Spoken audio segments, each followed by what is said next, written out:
So, ladies and gentlemen, welcome to our video of Mars in the fourth house in the sign of Gemini for Pisces ascendant people.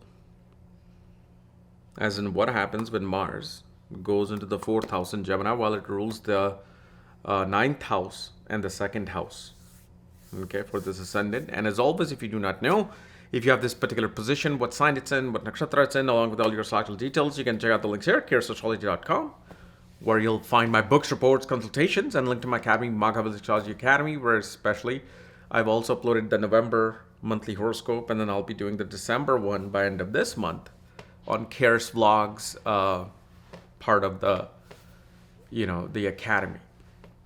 So, with Mars in the fourth house.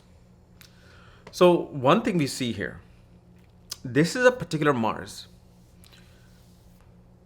where the individual will get very irritated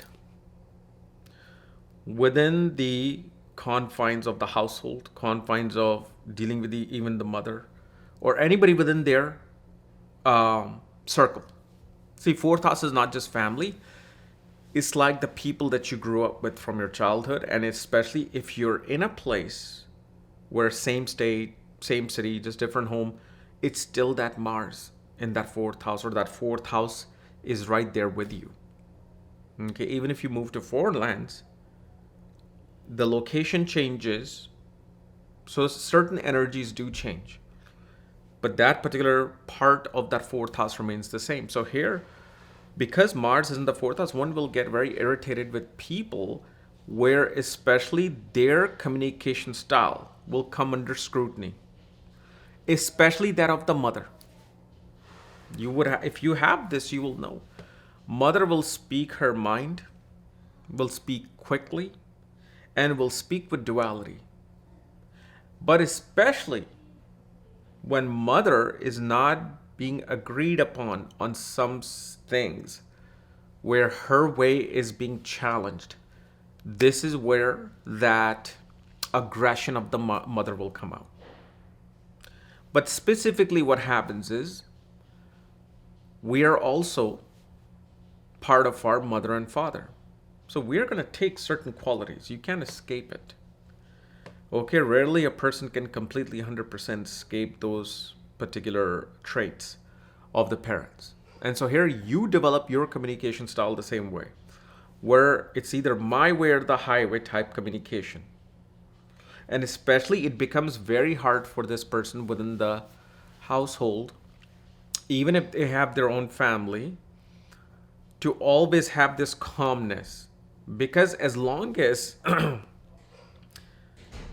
the conversation and the subject is agreeable to you, okay, as long as the communication is very in sync, it'll be the most amazing thing for this person. And especially people around them will just absolutely will love this person. But when half the people are taking this route, this person's taking this route, now this is where the commander-in-chief becomes active.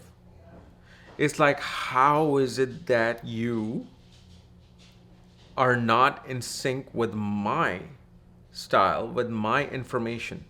Because the information that I'm providing is the information. Okay? Because this person creates their value system on information and communication.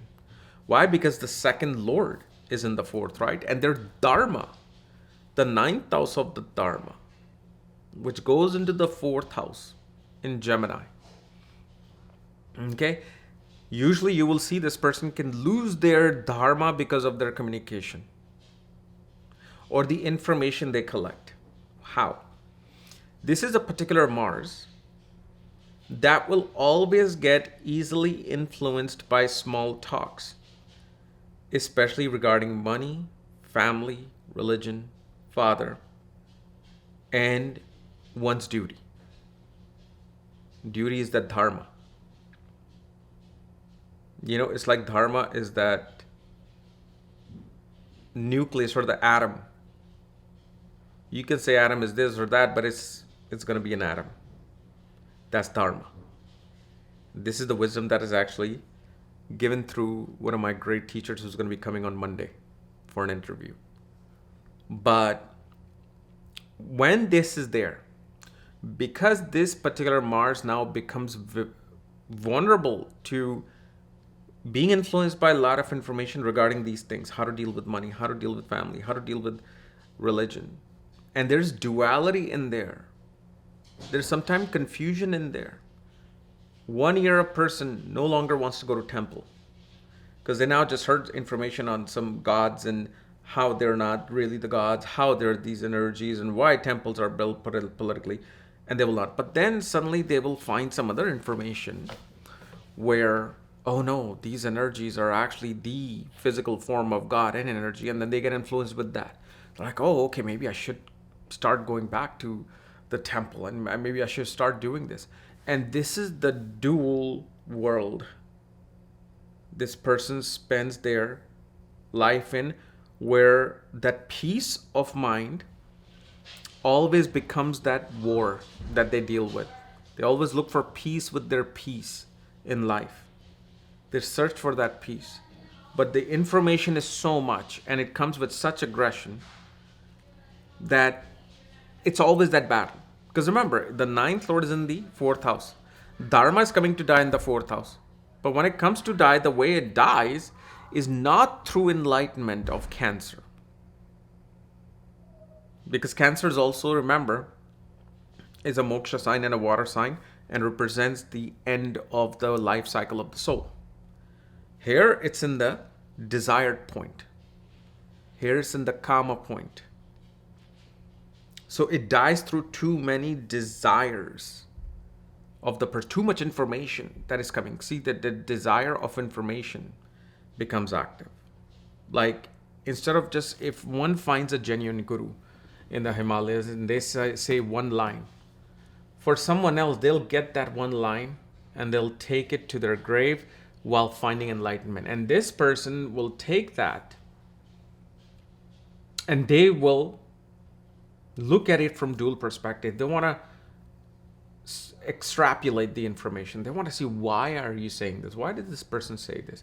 What's the meaning behind it? What's the logic behind it? What do you think of it? What do you think of it? I think of it, this is this, and I'm going to make it this. I think this is what they're trying to say, when there could have been very simple about what this is. Because, and the reason why it does that, because Mars is going to consider Mercury its enemy. Okay, and this is the sign of Mercury. So Mars Mercury makes it's kind of like a combination is coming into play. Even if Mercury is in the 11th house or the 7th house, it doesn't matter. That particular combination is there. And usually such people with Mars in the 4th house in Gemini may even desire to serve, in a uniform, wanting to go into military. Definitely shows somebody in mother's family would have been in military or some kind of a government service where they could have wore a uniform. Okay. And the other thing that happens with this Mars, this person loves to take everybody's problems and responsibility on their shoulder. So yeah, if you want somebody to rely upon and for some responsibility, this person's there, number one. They'll be there to take on that responsibility because they feel like by taking on the responsibility from the other person, they're protecting that person. It's like somebody puts you in charge. Hey, can you watch my house while I'm gone? They take on that responsibility. And why do they take it? They think like, yes, I'm going to be here protecting your house. Don't you worry about it. I'm going to make sure this house is safe. So this is how this Mars will kind of manufacture its results. On the other hand, on certain cases, to most cases, this is a very lustful, passionate, sexual Mars. So if you look for that partner that is going to be very much into providing you with that passion, that intensity, then you found the right person with this particular Mars. Okay, but one thing that also will take place with this Mars is that there will be at one point a big change and transformation that happens especially due to the conflicts of parental property. If there's parental assets and property, and if this person turns out to be the younger sibling, then there will be a conflict with the elder one. In some way or fashion, it usually won't have anything to do with land, because sometimes parents may not have land. But there will be some form of things that you will consider as assets, where it will then turn into a particular conflict. But the main motivation of this Mars, with Mars in the fourth house, the main motivation is always health, protection, and wanting to, like, they love dealing with competition. Like you will see, even with, if you have this Mars in Gemini, mother won't be afraid of fighting neighbors. Mother will also find her motivation after conflicts with her own siblings. She gets charged and energized.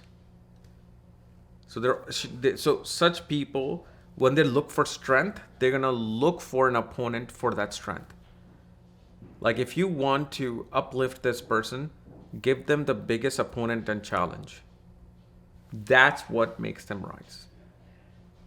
And this is why Mars in fourth in Gemini will definitely be very adamant about even like going to the gym, building their body. Because again, they want to prepare for that enemy. Okay. So that's what this Mars does. And there are many, many things that can then also come about by seeing other planetary placements, by seeing the other,